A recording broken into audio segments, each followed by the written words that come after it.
Hello friends, Radhe Radhe, जय श्री कृष्णा। मेरे YouTube channel Radhika Dillon में आपका स्वागत है। हेलो दोस्तों, आज हम लड्डू गोपाल की बहुत ही भावुक होने वाली सत्य घटना आपको सुनाने जा रहे हैं। दोस्तों, हमारे जीवन में दुख आता है, गरीबी आती है, कठिनाइयाँ आती हैं, तो हम सीधा सीधा दोष उस प्रभु के ऊपर डाल देते हैं।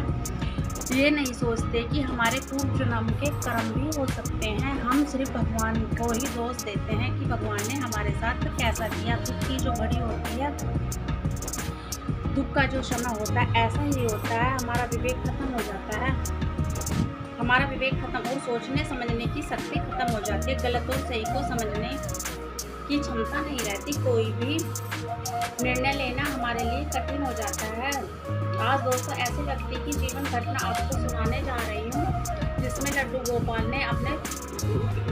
लड्डू गोपाल को अपने बेटे की तरह सेवा की। और एक समय उसके जीवन में ऐसा आया जब उसने स्वयं ही अपने द्वारा अपने लड्डू गोपाल को अपने से अलग कर दिया। प्रभु कभी भी भक्त से अलग नहीं होते। भक्त भले ही उन्हें भूल जाए, लेकिन प्रभु स्वयं प्रयास करते हैं कि वे उनकी शरण में बने रहें। जब उसका सही समय आता है उसका सही समय आता है तो वे शरण में जरूर आते हैं। मैं आपको रंजना जी के जीवन की सत्य घटना सुनाने जा रही हूँ। रंजना और उनके पति नीलेश बहुत ही संपन्न थे। इनके घर में धन की बहुत कमी नहीं थी। रंजना के पति सरकारी अफसर के थे। इनके घर में सुख सुविधा और ऐश आराम भरपूर था। एक बहुत ही सुंदर हंसता खेलता परिवार था दोस्तों। लेकिन हमारे जीवन में कितनी भी खुशियाँ रहे, लेकिन जब हमारे जीवन में परीक्षा आने लगती है, जब धीरे धीरे सब कब हमारी ऊंचाइयां जमीन से वापस आ जाते हैं पता नहीं चलता। रंजना जी बताती हैं कि उनके साथ भी कुछ ऐसा ही हुआ। वो समय था जब उनका जीवन में बहुत ज़्यादा खुशियाँ थी, संपन्नता थी। वे बताते हैं कि जो मुझे भगवान ने दिया था, उन्हें ऐसा लगता था कि उन्हें ज़रूरत से ज़्यादा मिल रहा है। उनका स्वभाव बहुत ही अच्छा था और स्वाभाविक में गरीबों को बहुत ही ज़्यादा सहायता करती थी। वे बताती हैं कि प्रत्येक जन्माष्टमी के महोत्सव पर हम वृंदावन जरूर जाती थी। वहाँ पर जाकर प्रत्येक बिहारी जी के दर्शन जरूर करते थे। बरसाना जरूर जाती थी। घर में बहुत ज़्यादा पूजा पाठ किया करती थी। एक बार वे वृंदावन गई जन्माष्टमी पर। उन्होंने वहाँ बहुत ही प्यारे लड्डू गोपाल जी दिखाई दिए। उन्होंने सोचा कि आज हम इन लड्डू गोपाल जी की प्रतिष्ठा को जरूर अपने घर लेकर जाऊंगी। लेकिन उनके पति और उनकी सास ने उनको मना करने लगे कि अभी तुम्हारे बच्चे छोटे हैं। लड्डू गोपाल के साथ बहुत सारी जिम्मेदारियां होती हैं, बहुत सारा समय लगता है और सुबह सुबह उनकी सेवा में लगना पड़ता है। रंजना जी के बच्चे अभी छोटे थे, स्कूल जाते थे। उनकी सास को लगा कि वो सेवा नहीं कर पाएगी।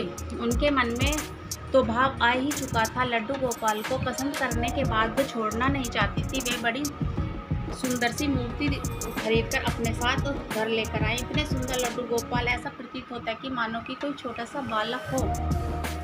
गोपाल जी घर आ गए। रंजना जी बड़े भाव से उनकी प्राण प्रतिष्ठा की। जन्माष्टमी के 5-6 दिन बाद छठी उत्सव होता है, उनमें उनकी प्राण प्रतिष्ठा हुई। वो घर रोज लड्डू गोपाल की सेवा शुरू कर दी। लेकिन हमारे जीवन में कभी कभी ऐसा क्रम आता है कि दोस्तों की समझ में नहीं पाते कि ऐसा क्यों हो रहा है। लड्डू गोपाल के आने के कुछ दिनों बाद ही रंजना जी के घर में अजीब सी घटनाएं घटने लगी। उनके पति की तबीयत खराब रहने लगी। सास कुछ ही दिनों के बाद उनकी मृत्यु हो गई। 6 महीनों के अंदर जो उनके पति की नौकरी थी, उसके अंदर ऐसे आरोप लगाए गए कि उन्हें सस्पेंड कर दिया गया। अगर एक अच्छे पोस्ट अधिकारी की नौकरी हाथ से चली जाए तो आप समझ सकते हैं कि व्यक्ति को कितनी कठिनाइयों का और परीक्षा का सामना करना पड़ेगा। सब कुछ इतनी जल्दी झटके से बदलने लगा। रंजना जी बताती हैं कि मुझे ऐसा लगता था कि हम कहाँ थे और कहाँ आ गए। ऐसी स्थिति में लड्डू गोपाल की पूजा पाठ कुछ रास नहीं आती। बस उन्हें एक ही चिंता थी, पति जो गंभीर बीमारी हुई उसका इलाज कैसे होगा, पैसे की व्यवस्था कैसे होगी,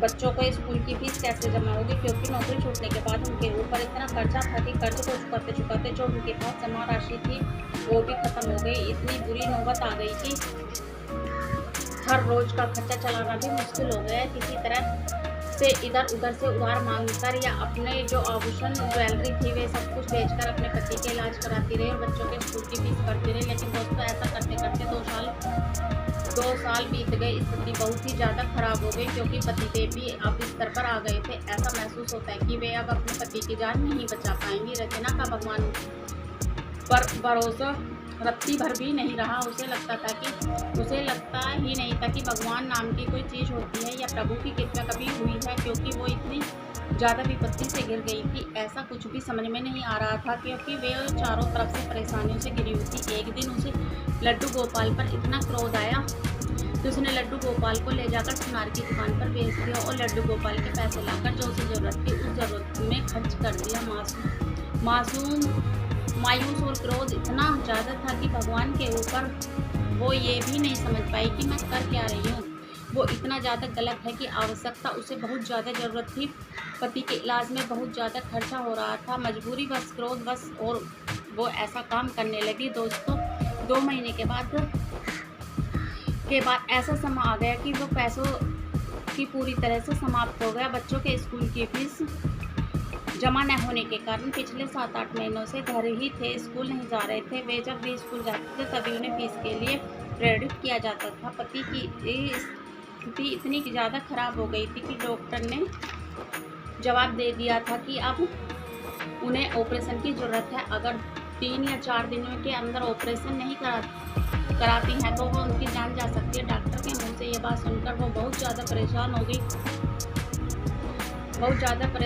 गई। ऑपरेशन कराना तो बहुत दूर की बात थी, वो तो हॉस्पिटल का एक दिन का भी खर्चा उठाने मुश्किल था। रंजना बहुत बुरी तरह से घर गिर चुकी थी। उसे समझ में आ गया था कि वो अपने पति को अब नहीं बचा सकती। कुछ ही दिनों में उनके पति की मौत हो जाएगी। अब सब कुछ खत्म हो जाएगा। वो पूरी तरह हार मान चुकी थी क्योंकि अब उनके हाथ में कुछ भी नहीं था। रंजना अब इस सोच में पड़ गई कि अब आखिर में मैंने लड्डू गोपाल को क्यों बेच दिया। मैंने अपने लड्डू गोपाल को बेच और मैं अपने पति को भी नहीं बचा पाई। उसके मन में अजीब से ख्याल आने लगे। आखिर वे सोचने लगे कि मुझे अपने लड्डू गोपाल को वापस लाना चाहिए।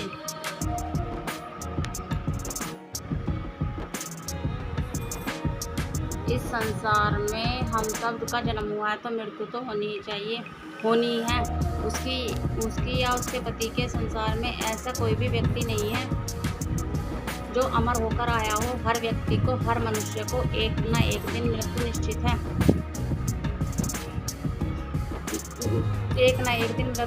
इसी तरह से किसी की भी मृत्यु को टाला नहीं जा सकता। रंजना को ऐसा लगने लगा कि उसने अपने पैरों पर कुल्हाड़ी मारी है। उसने उस लड्डू गोपाल को दुकान पर बेच दिया जिसे वो प्राणों से भी ज़्यादा प्रेम करती थी और अपना बेटा मानती थी। मानना ही नहीं, वो लड्डू गोपाल जी को अपना बेटा समझती थी कि विपत्ति की धर्ममय स्वार्थ में अपने भगवान को अपने बेटे को दुकान पर कैसे बेच सकती है। उसका लिया हुआ निर्णय उसे बार बार परेशान कर रहा था। मन में अजीब से नकारात्मक बातें आ रही थी। आखिर में रंजना ने सोच लिया, मुझे अपने लड्डू गोपाल को वापस घर लाना है। भले ही उसके पति को कुछ हो जाए, उसके ऊपर दुखों का पहाड़ टूट जाए, लेकिन भगवान का साथ नहीं छोड़ना चाहिए। रंजना को समझ में आ गया कि प्रभु अगर मेरे साथ रहेंगे तो दुख या कुछ भी आए सब कुछ झेल लूँगी। अगर मैं भगवान या उनकी भक्ति में जीवन से निकाल दूँगी तो मेरे पास जीवन का लक्ष्य ही क्या रह जाएगा। मुझे सुकून कहाँ से मिलेगा। वो बहुत ज़्यादा बेचैन थी। बस वो दुकान पर अगले ही दिन जाती है। वहाँ पर वह अपने लड्डू गोपाल जी के लिए बहुत रोती है। लेकिन दोस्तों सुनार बताता है कि लड्डू गोपाल जी तो उसी दिन कोई और ले गया। यह सुनकर रंजना जी बहुत भावुक हो जाती हैं और बहुत रोती है। हाथ जोड़कर विनती करते हैं कि आप किसी भी तरह मेरे बाल गोपाल को वापस ले आइए। वे जो दुकान वाले भैया होते हैं कॉल लगाते हैं और रंजना जी के बाल गोपाल की प्रतिमा को वापस बुला लेते हैं। उसकी जान में जान आ जाती है। रंजना जी बताती हैं कि पहले ही दिन बहुत ज़्यादा घबराई हुई थी, लेकिन जब उनके बाल गोपाल उसके पास आ गए तो उसे ऐसा एहसास हुआ कि उसका साथ देने वाला उनके पास आ गए हैं। अब उसके साथ कुछ भी कुछ भी बुरा नहीं होगा। अब रंजना लड्डू गोपाल को अपने घर लेकर जाती है। वो बहुत ज़्यादा परेशान रहती है, रोती है, जैसे कि अलमारी खोलती है अपने लड्डू गोपाल जी को अपने कपड़े निकालने के लिए। रंजना जी की नज़र ढेर सारे पैसों पर पड़ती है। वो पैसे कहाँ से आए, किसने रखे, किसने दिए, कुछ भी पता नहीं है। घर में सभी सदस्य से वो पैसे के बारे में पूछती है, अपने पति से अस्पताल में भी वो पैसों के बारे में पूछती है अपने। लेकिन दोस्तों विश्वास करिए, उस धन राशि के बारे में किसी को भी जानकारी नहीं थी कि वो धन पैसा कहाँ से आया। रंजना जी को समझ में आ गया कि ये उसके लड्डू गोपाल जी की कृपा थी। वो पैसे लेकर रंजना जी हॉस्पिटल जाती हैं और अपने पति को ऑपरेशन कराती हैं। इस ऑपरेशन के बाद उनके पति की हालत धीरे धीरे ठीक होती रहती है। वो सब कुछ अपने पति को बताती हैं कि ये सुनकर वे रोने लगते हैं। वो समझ जाती है कि सारी लीलाएं, जो कुछ भी उनके साथ होता है, ये सब किस्मत का ही खेल है। जो अभी जान बच पाई, कुछ ही दिनों में उनके पति डिस्चार्ज होकर घर आ जाते हैं। धीरे धीरे वे स्वस्थ होने लगते हैं। दोस्तों स्थिति बहुत ख़राब रहती है, पहले जैसा तो कुछ भी नहीं था, लेकिन दोस्तों मन में एक संतोष का भाव रहता है। भगवान की कृपा है, चाहे कितनी भी विपत्ति आ जाए, हम अपने भगवान को नहीं छोड़ सकते। हमारे पर कुछ भी मुसीबत आ जाए, हम सब झेल लेंगे। और मैं विश्वास ही उन दोनों के जीवन का आधार बन गया। धीरे धीरे समय बीतता गया, दोनों पति पत्नी मेहनत की और सब कुछ पहले जैसा होने लगा। रंजना जी बताती हैं कि करीब 1 साल तक उनके बच्चे स्कूल नहीं गए थे। दोनों घर पर थी क्योंकि उनके पास फीस जमा करने के लिए पैसे नहीं थे। रंजना अपने पति के साथ उसके बिजनेस और कारोबार में हाथ बटाती है कि बिल्कुल शून्य से शुरुआत की और धीरे धीरे 4-5 सालों में करते करते पहले जैसी बहुत ही सुंदर स्थिति आ गई। रंजना बताती है कि हमारे जीवन में सुख आता है, दुख आता है, रहते हैं, लेकिन दुख आने पर कभी भी उसका दोष भगवान को नहीं देना चाहिए।